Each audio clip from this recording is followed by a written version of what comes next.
এখানে মূল চ্যালেঞ্জটা হলো আমাদের ল্যান্ড অ্যাকুইজিশন। হ্যাঁ, আমাদের এখানে 66টা এলাকেস, 66টা এলাকেসের মধ্যে মাত্র 10টার আমরা ল্যান্ড হ্যান্ডওভার পেয়েছি, আরও 56টা এলাকেস আসলে আমাদের পেন্ডিং। বিশেষ করে হবিগঞ্জে আমার 30টা এলাকেস, 30টার মধ্যে মাত্র আমি 2টা বুঝে পেয়েছি। সিলেটে আমার 17টা এলাকেস, 17টার মধ্যে আমি একটা এলাকেস এখন পর্যন্ত বুঝে পাই। এলাকেসটা বুঝে বলে নাকি মানুষ যাতে বোঝে? এইটা হলো যে ভূমিটা আমাদেরকে, তো আমরা এখানে একটু এটার ক্ষেত্রে একটু স্পেশাল বিষয়, সেটা হলো যে ঢাকা সিলেট প্রকল্পের ভূমি অধিগ্রহণটা একটা সাপোর্ট প্রজেক্টের আন্ডারে হচ্ছে। এটা কিন্তু আমাদের প্রকল্পের সাথে না, একটা সাপোর্ট প্রজেক্টের আন্ডারে হচ্ছে এবং সেই সাপোর্ট প্রজেক্টের মাধ্যমে ভূমি অধিগ্রহণটা কমপ্লিট করার কথা। এবং সেই প্রকল্পটা শুরু হয়েছে 2018 সালে এবং ভূমি অধিগ্রহণের প্রস্তাবগুলো বেশিরভাগই 2021-22 সালে সাবমিট করা হয়েছে। কিন্তু আপনারা হয়তো জানেন যে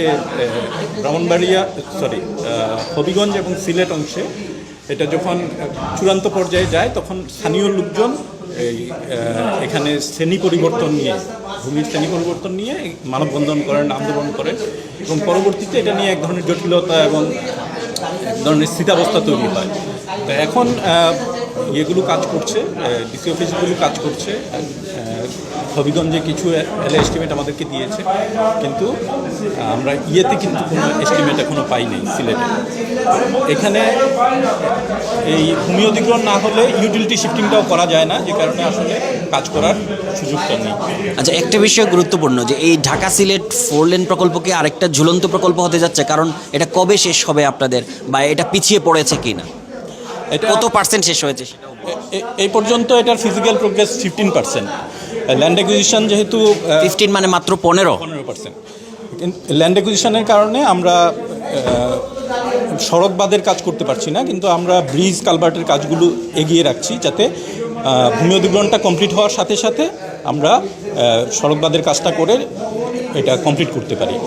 তো অবশ্যই এটা আমাদের পরিকল্পনার তুলনায় পিছিয়ে পড়েছে, তবে আমরা আশাবাদী যে যদি ল্যান্ড অ্যাকুইজিশনটা হয়ে যায় তাহলে এটা ল্যান্ড অ্যাকুইজিশন কমপ্লিট হওয়ার 2 বছরের মধ্যেই আমরা হয়তো প্রকল্পটা শেষ করতে পারবো। মানে তাহলে কবে শেষ হবে এটা? 2 বছর?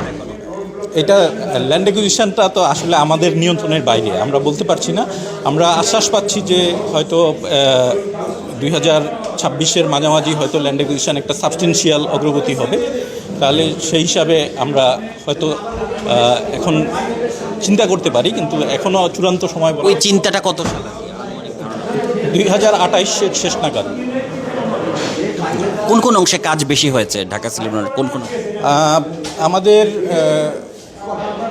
নরসিংদী অংশে বেশ কিছু অগ্রগতি আছে, আমাদের ব্রাহ্মণবাড়িয়া অংশে অগ্রগতি আছে, কিন্তু হবিগঞ্জ এবং সিলেট যেখানে আসলে আমাদের সবচাইতে বেশি দৈর্ঘ্য, ওইখানেই আমরা আগাতে পারছি না।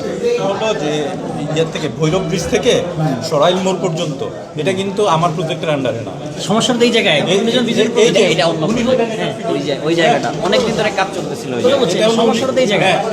এই জন্য আমি ওইটা সম্পর্কেই উনি বলতে পারবেন, একটু বলে দেন। ওই যে ব্রাহ্মণবাড়িয়া থেকে ভৈরবের পরে যে এক সাইড যে কাজ কমপ্লিট আছে, আপনার অধিগ্রহণ পর ইট দিয়ে বালি দিয়ে যে সমান করে রেখেছে, আশুগঞ্জ থেকে হ্যাঁ, এটা পরে আবার কাজ হচ্ছে না কেন? রিজিট পেমেন্টের কাজ আছে দুইটা, আশুগঞ্জ মোড়ে আর সরাইল মোড়ে। অনেকদিন তো কাজ বন্ধ ছিল বিভিন্ন কারণে, ইরানি ইন্ডিয়ান ঠিকাদার তো ওরা চলে গেছিল। এখন কাজ হয়ে যাবে।